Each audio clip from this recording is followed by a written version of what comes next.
everyone, I'm Chris Brandley here with Chris Brandley Art, and I was just kind of packing up, preparing for my upcoming retreats in Italy and France, and I thought I would give you a quick little tip on something that you don't typically think of packing, but this is a really great idea, I think, because how many times do you get to your painting location and you need to actually tape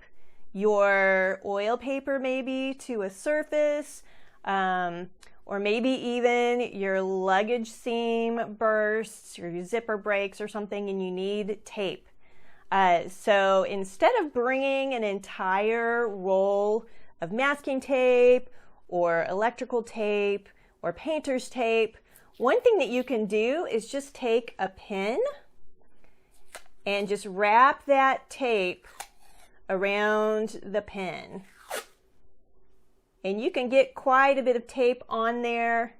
for use several times without having to take an entire roll. So hope you enjoyed my art tips. Hope you'll subscribe to my channel, and happy painting.